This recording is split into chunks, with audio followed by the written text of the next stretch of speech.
là, c'est un article que j'ai trouvé. Alors, je ne sais pas quel est ce journal, l'ADN.eu. Alors, je sais même pas si c'est un journal, si c'est une feuille de chou. Et dedans, j'ai trouvé un article très, très à charge, mais vraiment très, très à charge, qui m'a laissé des plus songeurs. Qui sont les granola nazis, ces influenceuses d'extrême droite? Alors rien que j'ai vu ce titre-là, je me suis dit c'est bizarre. Il faut que j'en sache plus. Déjà, alors c'est écrit par Laure Caromine. Donc ça date d'un petit peu de quelques semaines, ça date de juin 2023. Alors déjà, les granola nazis, j'ai cherché sur internet, j'ai pas trouvé d'informations. Les granola nazis, c'est quoi une granola nazie? Une granola, c'est des gâteaux. Hein. Nazi, je vois à peu près ce que c'est. Mais granola nazi, je piche pas. 16 influenceuses d'extrême droite. Alors, des influenceuses d'extrême droite, je veux bien, mais en quoi, je sais pas, elle vous explique comment créer un petit costume de militaire avec pour les petits enfants. Elle vous explique comment fabriquer tranquillement du zigon B ou du zigon C ou zigon D dans sa cuisine. Qu'est-ce qui fait que euh, euh, une femme influenceuse soit d'extrême droite? Donc l'article va peut-être nous expliquer pourquoi. Au travers de leurs astuces ménagères, éloge de la vie saine et imagerie guerrière, elles disséminent les préceptes sur lesquels reposait l'idéologie du Troisième Reich. Ah, donc, être une ménagère, faire l'éloge, en tout cas, miser sur une vie saine, serait donc les préceptes essentiels de l'idéologie du Troisième Reich. Sinon, bah, si c'est le cas, y a beaucoup de gens qui font partie du Troisième Reich ou qui ont la même idéologie qu'eux, de par le monde, hein, quand même. Hein. Qui aurait imaginé qu'un pot de confiture fait maison pourrait être chargé de tout le fiel de l'imagerie néo-nazie? Bah, pas moi en tout cas. Parce que bon, un pot de confiture, ça reste un pot de confiture. Entre lait fraîchement tiré et vie au grand air, les digital traditionalist women, des femmes qui expriment en ligne leurs opinions traditionalistes, cultivent avec soin une image ingénue sur Instagram. Rien ne saurait être plus trompeur. Au cœur de la sphère, un noyau dur, les granola nazis, qui se lèvent tôt pour préparer à leurs enfants un petit déjeuner sain et nourrissant à base de noix et flocons d'avoine. Ok, donc on m'aurait menti, l'histoire, les cours d'histoire m'auraient menti. Moi, je sais pas, moi, le côté nazi, je voyais plutôt des mecs blonds aux yeux bleus, musculeux, dans des habits noirs, avec des uniformes avec des petits triangles avec écrit SS dedans. Moi, c'était plutôt ça l'archétype du nazi que je voyais. Je voyais aussi, je sais pas moi, des villes fleuries, telles Buchenwald, Dachau, où ils organisaient des camps de vacances pour juifs, homosexuels, roms et compagnie, où les gens rentraient mais personne ne sortait. Voilà, ça c'est l'image du nazi telle que je la vois. Là par contre, on est très très loin. On est très très loin de la mère qui organise un petit déjeuner sain et nourrissant à base de noix et flocons d'avoine. Là, il y a un truc qui percute pas dans ma tête. Donc c'est pas tout, et croit fermement en l'existence d'une race blanche supérieure dont elle serait les garantes. Bah, là encore, en quoi le fait de croire en l'existence d'une race blanche supérieure serait problématique si c'est pas en porte-à-faux avec d'autres races? Moi, je veux bien, peut-être que ça se trouve c'est le cas, j'en sais rien, on va lire. Catherine Tabaldi est chercheuse en anthropologie numérique et linguistique au Cultural and Computation Lab de l'Université de Luxembourg. Alors déjà, chercheuse en anthropologie numérique. Non mais sérieusement, rien que ça, ça laisse songeur. De l'anthropologie numérique. Bah, anthropologue, il y a quand même un sérieux et une certaine prise de recul dans le temps. Hein. On analyse a posteriori quand même. Là, ils sont dans l'anthropologie numérique. Ça m'a l'air d'être une science baveuse, ça. L'anthropologie numérique. Attends, on va copier-coller, on va chercher sur Internet. Hein, on va demander à Google C'est quoi l'anthropologie numérique? Parce que là, je ne comprends pas. Là, je suis. Anthropologie numérique. L'anthropologie numérique, parfois appelée anthropologie digitale, en référence au terme anglais, est l'étude de la relation entre l'homme et la technologie. Parfois appelée...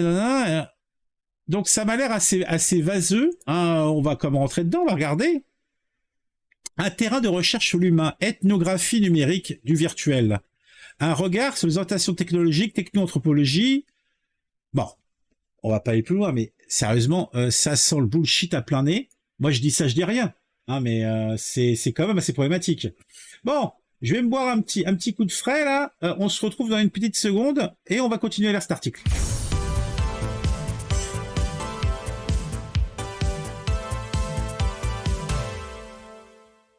Ah, ça fait du bien par où ça passe.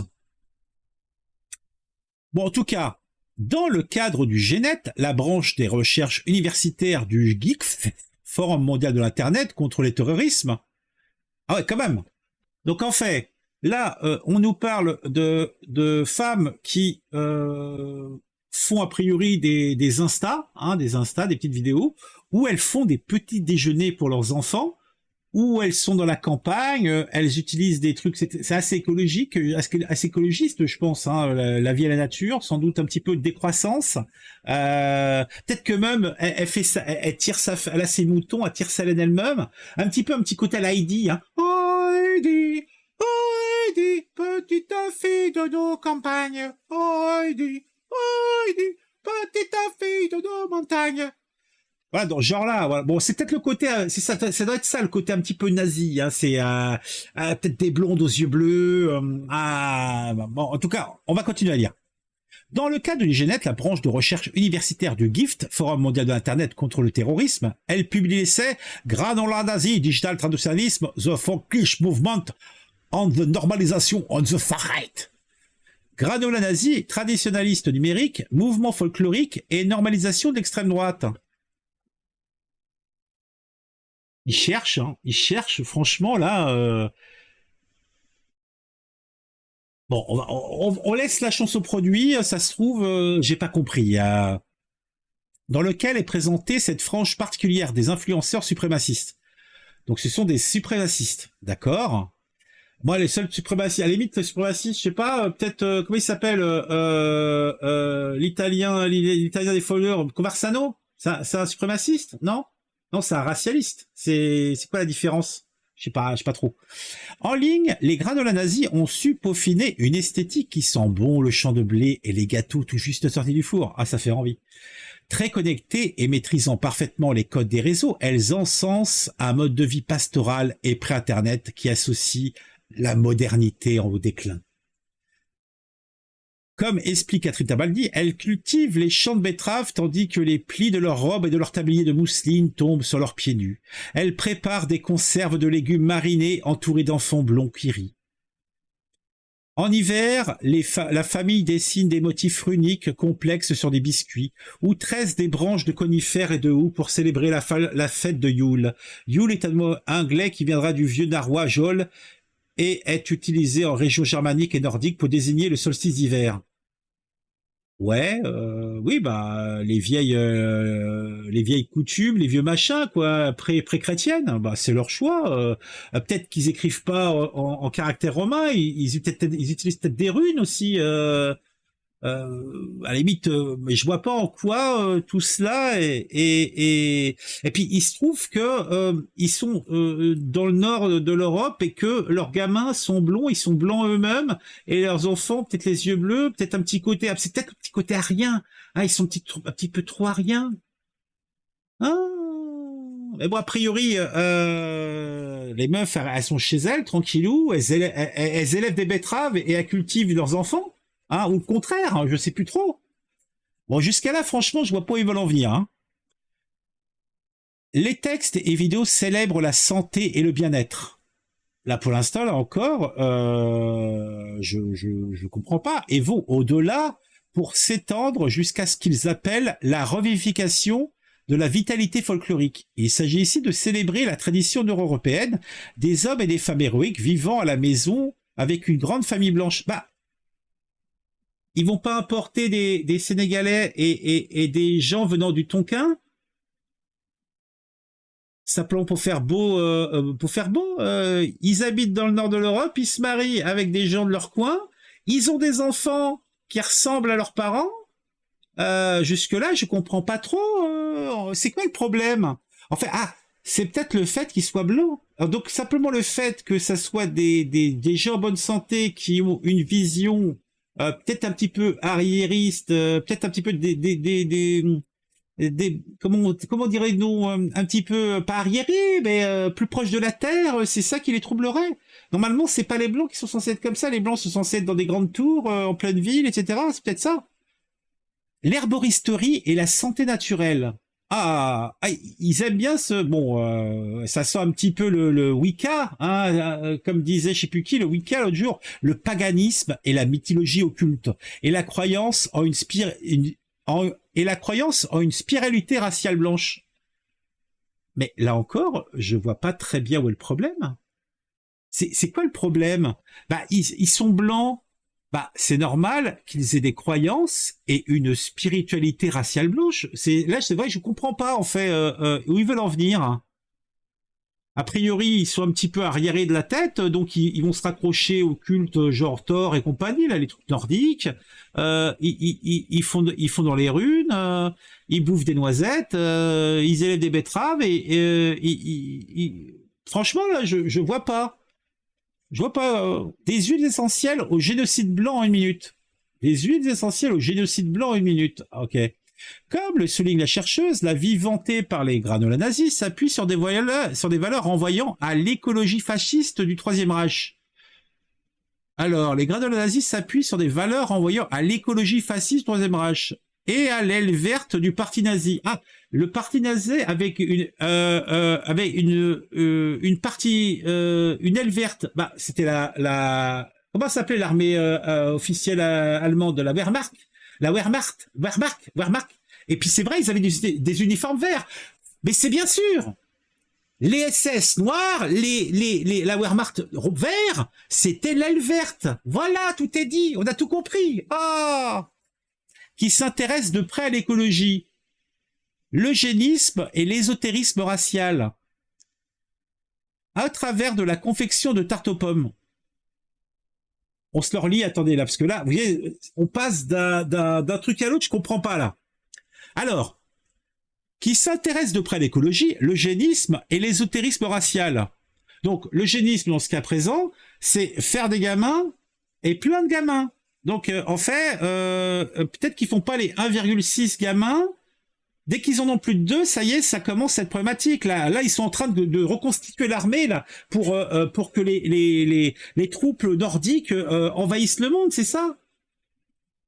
Ouais, l'écologie fascisme du Troisième Reich. Non, mais là, c'est... Il faut partager avec Rousseau, elle n'est pas au courant. Oui, non, mais je pense qu'elle est au courant. Hein. Mais c'est pas fini. C'est pas fini. Donc, j'ai pas vu l'ésotérisme au travers de la confection de tarte aux pommes. Là, je sais pas, moi, tout de suite, là, ce que j'ai envie de dire, c'est abonnez-vous! Abonnez-vous! Vous n'êtes pas abonné, c'est certain. Mais vous êtes assez avancé dans la vidéo, on est quand même à 13 minutes, et on en a encore pour un bon petit quart d'heure. Donc, ça veut dire que vous adorez mon contenu. Alors, abonnez-vous, activez la petite cloche. C'est le minimum. Allez, on y retourne. Donc, au-delà de la confection de tarte aux pommes, il y a aussi la cueillette de framboises sauvages et l'élevage de moutons. J'en parlais tout à l'heure. Hein, le petit chandail et tout ça, ils tirent la laine, etc. Ils ont le métier à tisser, là, la totale, quoi. Elle loue les mérites d'un mode de vie ancestral, voire pastoral, et d'un retour à la terre. Si certaines célèbrent l'agriculture, la santé et l'alimentation biologique, d'autres reviennent à la spiritualité et aux valeurs d'une ère pré-féministe ou pré-droit civique. Donc en fait c'est ça, en fait c'est... elle est troublée parce que elle se retrouve confrontée à des femmes, a priori, qui sont influenceuses, donc qui ne sont pas... en divorce de la technologie, simplement elles utilisent la technologie qui a priori sont plutôt écologistes, qui se rapprochent de la Terre parce que peut-être elles ont fait le tour du reste. Elles ont un compagnon qui a priori travaille à l'extérieur, et elles s'occupent de leur intérieur, elles s'occupent de leurs enfants, elle veut les nourrir. C'est vrai que elle veut peut-être pas leur faire bouffer des trucs qui sortent des usines. Moi, j'ai honte de ce que je fais bouffer à mon gamin. Réellement, j'ai honte du pourcentage important de trucs que je lui fais bouffer qui sortent d'une usine, peut-être fabriqués en usine. Et des légumes qui n'ont pas de goût. Donc c'est vrai que, je sais pas, moi jusqu'à maintenant, je dois dire que ces jeunes femmes ou ces femmes me semblent pour l'instant être loin de l'archétype de la Valkyrie nazie qui voulait conquérir le monde. Je ne sais pas, en fait, j'ai du mal à comprendre. Si certaines célèbrent l'agriculture, la santé et l'alimentation biologique, d'autres reviennent à la spiritualité et aux valeurs d'une ère préféministe ou pré-droit civique. La chercheuse rappelle que la sphère granola nazie flirte avec d'autres groupes comme les Crunchy Moms, ces mères qui refusent de vacciner leurs enfants et préfèrent les élever à la maison. Elle est Rorex nationaliste à traduire par les nationalistes à œufs crus, en référence aux nationalistes antisémites qui aiment ingurgiter des aliments non cuits et détestent le soja. Ah, c'est nouveau ça. Donc alors, il y a des nationalistes à œufs crus en référence aux nationalistes antisémites qui aiment ingurgiter des aliments non cuits et détestent le soja. Non mais, quel est le rapport entre l'antisémitisme et le fait d'ingurgiter des aliments non cuits et détester le soja? Alors, est-ce que tout ça, est-ce qu'on va pas aller au bout de la logique? Bon, souvenons-nous, le patron du mouvement nazi s'appelait Adolf Hitler, il me semble. Il me semble aussi que cet Adolf Hitler ne mangeait pas de viande, il était végétarien, voire il buvait peut-être végan, allez savoir, peut-être végan. Donc, tout cela voudrait-il dire que ces gens, tous ces végétariens seraient des nazis en puissance?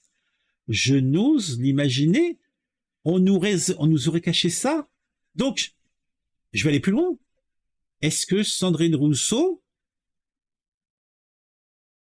serait une nazie? En tout cas, bon, peut-être que elle est brune. Elle a les yeux marrons. Elle rentre pas dans le cadre. Et puis elle a eu quand même 2 enfants. Bon, 2, c'est tout, mais quand même. Et je crois que son mari était blanc et que ses enfants sont blancs. Donc je pense qu'il y a peut-être un petit lien possible. Je pense qu'il faudrait donner l'affaire à des vrais spécialistes, à des vrais journalistes, puisque moi je ne suis qu'un réactionnaire, hein, que je m'intéresse à la réaction. Bon, mais c'est n'importe quoi jusqu'à maintenant. Tout un beau monde qui mêle joyeusement extrême droite, communion à la nature, nationalisme blanc, penchant antiféministe et consommation de produits bio. Alors j'adore. On nous parle de penchant antiféministe, mais il nous parle d'influenceuses femmes. Donc en fait, c'est des femmes qui sont antiféministes. D'accord.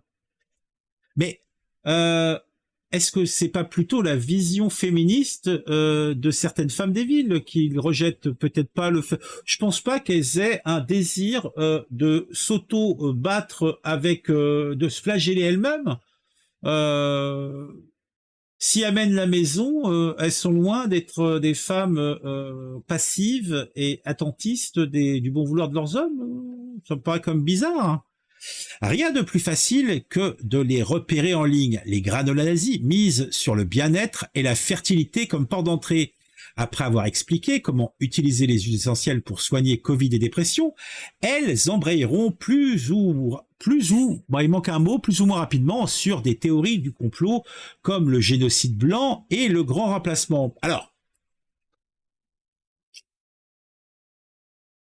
là encore, moi, je me considère pas comme un complotiste. Bon, je veux bien croire que soigner le Covid aux huiles essentielles, ça me paraît quand même assez suspect. Mais bon. Me parler de génocide blanc, là encore, mais le grand remplacement, bon, excusez-moi, pour moi, il est acté. Hein. De toute façon, j'ai vu un article, alors je sais pas s'il est vrai. Déjà, pour les générations de moins de 25 ans, le grand remplacement a déjà eu lieu. Donc moi, je veux bien. Mais, mais pour moi, là n'est pas la question. En fait, ce que je comprends pas, c'est déjà le grand remplacement, c'est un truc français. Là, il nous parle donc de personnes du nord de l'Europe, donc c'est pas en France. Donc eux aussi ont leur propre complot du grand remplacement chez eux. C'est étonnant quand même. Je crois que c'est un truc français, moi. Leur compte Instagram abonde d'images folkloriques blanches. Oh, c'est vrai que oui, moi j'aime bien. Moi, c'est vrai que moi, sexuellement, je préfère les femmes blanches. Bah, pas les hommes blancs, les femmes blanches. Moi, j'aime bien regarder des films avec des gens qui me ressemblent. J'adore les films coréens, par exemple. J'aime bien regarder les films coréens. Je trouve qu'ils sont géniaux, mais c'est vrai que je préférerais si les acteurs me ressemblaient, tu vois. Mais ça m'empêche pas de les regarder. Mais je trouve que ça serait mieux, voilà. Donc je comprends tout à fait après que un noir se trouve un petit peu déboussolé et triste quand il voit que des représentations blanches, par exemple dans les films qu'il aime bien. Voilà. Par contre, en même temps, ça m'a jamais gêné de voir des films avec des acteurs d'autres ethnies et tout ça. On s'en fout. Par contre, c'est vrai que là, pour la représentation, c'est quand même mieux quand c'est quelqu'un qui vous ressemble. Vous vous sentez plus proche de lui. Voilà. Donc là que ces gens-là ont quand même sur leur compte Instagram des images folkloriques blanches, parce que je pense que les fameuses images folkloriques blanches, ça doit être des photos de leur, je sais pas, de leur ferme, de leurs enfants, de leurs fêtes, de leurs monuments. Donc, ouais. Et puis de films et séries télé célébrant la vie à la ferme. Bah moi, vous voyez, moi j'ai beaucoup de trucs de science-fiction, des trucs des comédies, tout ça. Alors, ah, des films et séries célébrant la vie à la ferme. La petite maison dans la prairie. Waouh. Eh ben dis donc. Ah, il y a eu des générations de suprémacistes blancs en France, hein, parce que la petite maison dans la prairie, c'est quand même quelque chose. Hein. Donc bon, pour l'instant, l'article n'a aucun sens. Là, je sais pas où ils veulent arriver, mais il faut qu'ils y arrivent vite parce que là, je pense qu'on est ah non, on est juste au début, au milieu. Oh là là, l'article est de 3 heures là, c'est pas possible. Le et l'hypermasculinité, The Northman Viking. Donc là, tous les gens qui sont sur Netflix, c'est des nazis, quoi. Le vocabulaire se part de termes mythologiques nordiques pour faire référence de manière détournée à l'idéologie nationale blanche. Ah ouais, d'accord. En fait, c'est de manière détournée. Vous voyez, c'est détourné. En fait, on parle pas de ça, on parle d'autre chose. Ah bah, d'accord. Parmi ces termes, Thuléan, en référence à Tulle, île semi-légendaire de l'Antiquité, et nom d'un groupe nationaliste et occultiste en Allemagne au début du XXe siècle. Waouh! Ah ouais, ouais, ouais. Ah mais ils sont... Eh mais là, on fait les complotistes. C'est pas ceux dont ils parlent, c'est ceux qui écrivent l'article. Là, on est d'accord. On est bien d'accord là tous là. Hyperboréens, un peuple mythique de l'Antiquité, ceux qui vivent par-delà le souffle du froid boréen. Les Schildmaiden, femmes boucliers, ou les Skarsdmeurs, en vieux narrois pour décrire les femmes guerrières. Au cœur des granules nazis, il y a le mouvement folklorique The Volkisch Movement ou Neo-Volkisch Movement. Il s'agit d'une mouvance néo-païenne mixant culture tribale nordique et germanique, mythologie nordique et mysticisme nazi pour créer une religion panarienne, aussi appelée odiniste, osatru ou wotaniste, en référence à différentes sectes et sous-groupes. La mouvance compte relativement peu de membres. Elle serait en revanche motrice dans la propagation de la mythologie, de la mythologue suprémaciste blanche et des discours conspirationnistes, notamment depuis la pandémie et les confinements. Pour les identifier, notez la présence sur leur réseau de quelques indices. Oh là là, là ça va être bon, ils vont nous donner des indices. Ils vont nous donner des indices. Ils vont nous donner des indices. Attendez, là ça va être bonheur, ça va être plaisir. Pour commencer, la représentation récurrente d'Algiz, la 15e lettre de l'alphabet runique. Là, je vous parlais des runes, sûr. Associée à la protection et à la défense et symbole de la supériorité raciale.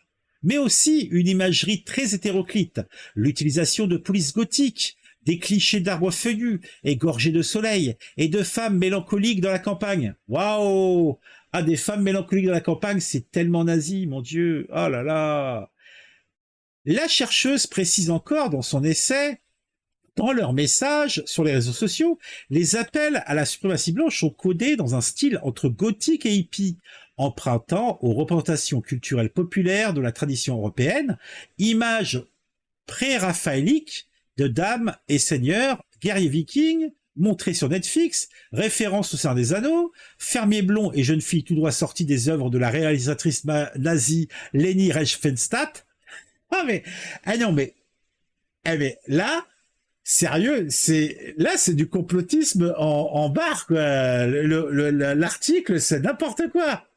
Évidemment, ils ne se contentent pas de sévir en ligne, mais s'organisent en église uniquement ouverte aux blancs, se lancent dans des éditions de pamphlets et de guides pratiques, ou dans les podcasts vantant les bienfaits de l'éducation à domicile, de la tisane et de la ségrégation. Ah non, mais sérieux, quoi. Ah, Laure Perromine, une journaliste lifestyle. Ah non, mais sérieux. Oh, c'était la fin. Alors, des signaux inquiétants pour Catherine Tabaldi qui tire la sonnette d'alarme. Les imageries n'est pas seulement un costume, c'est une vision de la nature exprimant une essence blanche, profondément enracinée dans le mélange d'environnementalistes, d'antirationalisme et d'ultranationalisme du mouvement folklorique. Combiné, cela traduit à l'écofascisme, non seulement en violence exterminationniste, mais aussi en mouvement apparemment innocent pour la santé, le bien-être et la famille. Mais vous avez raison, ce sont des tarés. Ce sont des tarés. Laure Coromine, elle cache même son visage, Laure Coromine. Je parle des choses que les gens font sur Internet et dans la vraie vie. Fan de Mumblecore Movie, de Jolies Montagnes et de Lolcats. La tarée. Ah ouais, non mais elle peut écrire ce qu'elle veut, c'est une malade, c'est du complotisme. Ah, alors Caromine. Alors, il y a quelques commentaires, hein, on en est déjà à pratiquement 30 minutes, on va se laisser aller, hein.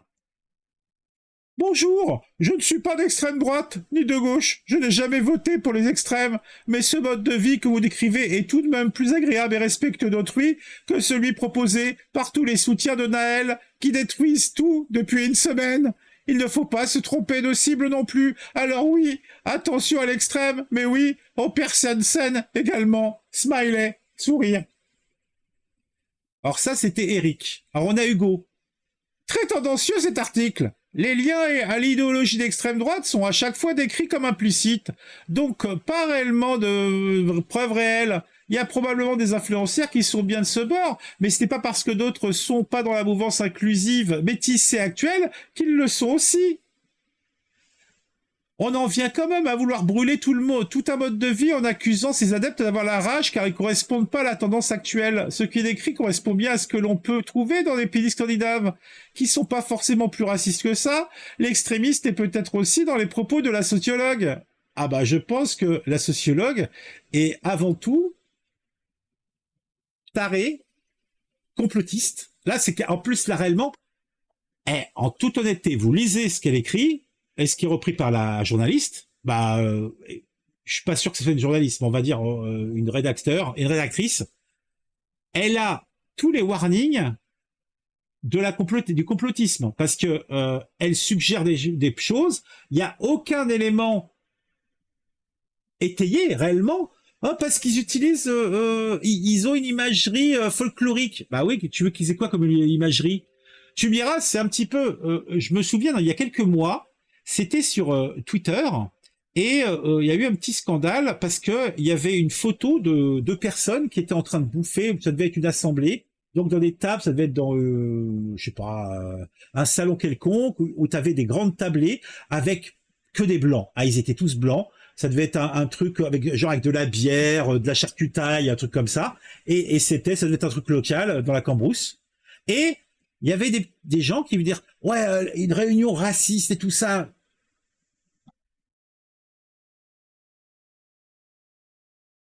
Voilà. Vous voyez, c'est ça. En fait, ils sont dans le complotisme total et c'est des malades. Attendez, ah tiens, attendez, celui-là, il est bien celui-là aussi. Nour, Merci pour cet article d'utilité publique. On ne saurait trop se méfier. La peste brune se dissimule si bien dans ses replis naturalistes. Léo. Attention raccourci. Là, on est plus sur de la diffamation à justifier que sur un constat réel. Dans ces granolas nazis, comme vous dites, certains sont sûrement d'extrême droite, mais une proportion de négligeable a simplement choisi un mode de vie plus rudimentaire et plus sain. Mais en fait, qu'ils soient d'extrême droite ou pas d'extrême droite, enfin, on s'en tape le coquillard. Là, c'est pas ça qui est dit. Ce qui est dit, c'est que ce sont des nazis et de suprémacistes blancs. On n'a jamais dit que c'était des gens d'extrême droite. Ce sont deux choses complètement différentes. Un quelqu'un d'extrême droite n'est pas un nazi. Et un nazi n'est pas obligatoirement de droite. Ça se saurait aussi.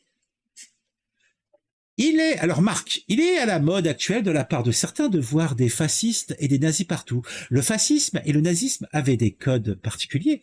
Parti unique, culte du chef, police politique, traque des opposants. Ces codes se retrouvent d'ailleurs dans tous les régimes communistes. Les régimes communistes, le nazisme était en plus raciste. Ça, c'est la vérité historique. Alors traiter certaines personnes de nazis 80 ans après parce que on ne partage pas leurs idées témoigne à mon avis d'une réécriture de l'histoire dangereuse et surtout d'une ignorance historique. Et là, je suis assez d'accord avec les propos de Marc. Alors nous avons Bruno maintenant. Peut-on être sain et prôner la suprématie blanche? Est-on respectueux d'autrui dans une vision d'un monde néo-nazi? Est-on respectueux de la nature en oubliant une partie de l'humanité non blanche? Le mec, il avait dû se prendre une ligne de coke, il savait plus où il était. Anonyme. Dans la série des biais, des raccourcis et des amalgames, non argumentés. Oui, c'est exactement ça. Les biais, raccourcis, amalgames, sans aucun argument. André. Bonjour, être un soutien de Naël et contre les violences policières ne veut pas dire ne pas avoir une vie saine. Je mange bio, je vis à la campagne. J'embauche toutes les couleurs. Je ne fais pas de ségrégation pour louer des logements. Tout le monde est le bienvenu. Et mon premier ennemi est la police française et ses commanditaires. On récolte ce que l'on sème. Vincent. N'avez-vous pas honte de décrire des gens censés comme des nazis? Les extrémistes stupides, c'est vous. Honte à vous. Michel. Eric, je vous cite. Je n'ai jamais voté pour les extrêmes, mais ce mode de vie que vous décrivez est tout de même plus agréable et respectueux d'autrui. Comme l'indique la rédactrice des commentaires, derrière ce mode de vie idéal au regard de certaines personnes, derrière se cache une autre image, un dogme pour le moins discutable. Moi aussi, j'aime la nature, les oiseaux, produire mes légumes, économiser l'eau. Mais attention dérive! Eh ben dis donc. Bon, on va s'arrêter là parce que là, ça continue. Un féminin. Ce n'est pas parce qu'on s'intéresse aux cultures anciennes, vikings, gothiques, retour à l'agriculture, qu'on a l'intention d'exterminer les Européens. La vie rurale, proche de la terre, est la seule forme de vie naturelle et ancestrale. Quelle est cette folie qui a enfermé les gens dans des tours et barres de béton, ou même beaux immeubles haussmanniens de 5 étages? Même les poules de nos jours, on se remet à les élever en prairie après des décennies de batteries ignobles. Qu'y a-t-il de mal à créer une vie saine au grand air, sans colorants ni conservateurs qui perturbent la chimie de l'organisme? Est-ce qu'on reprocherait à nos ancêtres de faire des conserves, leurs pains, des confitures maison? Et non. Les enfants de ces personnes ne sont pas tous blonds. Ce cliché doit cesser, car il véhicule une accusation de racisme. Mais même attends, s'ils avaient des enfants blonds, si les parents sont blonds, les enfants sont blonds, est-ce qu'on reproche à un Chinois d'avoir des enfants chinois? Non. Hein? Et aucun vaccin ne devrait être obligatoire. Si autrefois il y avait autant de maladies, c'était sans doute parce que l'hygiène était très sommaire. Il n'y avait pas le confort d'aujourd'hui, la sepsie, les médicaments. Bon, là Julie, c'est une anti-vaccin. Donc fais ça avec tes gamins. Quand ils seront morts de la rougeole à 6 ans, tu viendras pleurer. Non, les vaccins, c'est pas pour les chiens. Bon, allez, on va s'arrêter là. 34 minutes de bonheur. 34 minutes de bonheur à lire cette infamie. Bon, a priori, là, dans le chat, on connaît cette rédactrice, puisqu'on peut pas dire que c'est une journaliste, hein. C'est pas une journaliste, ça, c'est une rédactrice, pour le mieux. Laure Coromine. Tiens, on va la regarder qui c'est, cette dame-là, qui a... Attends, Laure Coromine. Alors, peut-être que même on verra sa gueule. Ah non, elle cache son visage, la vilaine. Ah si, on la voit là. Oh là là, elle a l'air un petit peu psychotrope, etc. Hein. Oh là là, bon, elle aime les voyages. Elle aime les voyages. Vous voyez, bah, si vous voyez un petit peu son visage. Ouah. Non mais il faudrait qu'elle mange un petit peu plus, hein, parce qu'elle a l'air un petit peu maigrichonne, la dame. Hein. Bah attends, et qu'est-ce qu'on a sur elle? Alors, Laure Coromine, journaliste. Ah, c'est une vraie journaliste. Eh ben dis donc. Eh ben ça fait mal au cul. Hein. LinkedIn. Tiens, on va aller regarder sa fiche LinkedIn. Journaliste et l'ADN. Alors, elle a bossé chez qui? L'ADN, Terra Incognita, Raoul, agence Raoul Paris. Eh ben dis donc. Formation Audencia, master en management. Compétences rédaction média numérique web 2.0. Euh, eh ben dis donc. Bon, et il y a pas grand monde. Elle a pas grand monde qui lui fait des machins. Hein. Bon, bon, allez, c'est pas tout ça. On en a assez vu. Bon, que dire de ça? Franchement, c'est une hérésie. Bon, si vous avez apprécié cette vidéo, si comme moi vous avez beaucoup ri, bah, je vous invite à mettre un j'aime. Commentez-moi tout ça parce que franchement, ça laisse songeur. Hein, c'est des complotistes. En fait, quand t'es pas comme eux, t'es le pire de ce qu'ils peuvent imaginer. C'est des malades, complètement malades. Qu'est-ce que dit le chat avant qu'on se quitte? Serialive clique sur son nom dans l'article et lit le titre des articles. Ah bah on va faire ça, on va faire ça. Je clique sur son nom. Alors, Bimbo, Sad Girl, Girl Boss, top de persona féminin qui parasite au imaginaire, mi-potion magique, mi-médicament, le parfum ne vous feront plus le même effet qu'avant. Tendance, pourquoi avons-nous envie de casquettes? Sur YouTube, on rêve de voyage à bord de bateaux géants. 10 ans plus tard, les hipsters sont devenus conservateurs. Les Français et le porno, une relation qui fatigue. Ouais, mais ouais et non. Parce que là, c'est pas du tout la même chose. Là, en fait, c'est une attaque sur une population. C'est dans les autres, il n'y a aucune attaque pour qui que ce soit. Bon, est-ce que il faut brûler leur carabine pour autant? Non. Je pense qu'elle a déjà oublié cet article-là. Là, elle doit être en vacances, là, parce que elle doit se la couler loose sur un bateau, je sais pas, sur le Nil ou sur le Tage, où elle est en train de prendre des photos en Inde devant le Taj Mahal avec son copain ou sa copine, va savoir. Surtout que le régime n'était pas communiste mais socialiste. Secret Santa dépense 10 balles pour offrir une bougie parfumée à Kevin du bureau, c'est non merci. La bonne question, comment cette chercheuse a pu avoir son diplôme? Ah bah je sais pas. Cheveux après la minceur, la peau et les dents, le prochain marché juteux. Bon allez, on se dit à bientôt. N'oubliez pas de vous abonner si ce n'est pas encore fait. Si vous vous abonnez, pensez à activer la petite cloche. Mettez un like à la vidéo, partagez autour de vous, mettez un commentaire. On se retrouve très vite pour une nouvelle vidéo sur un sujet qui m'aura intéressé et qui, je l'espère, vous intéressera aussi.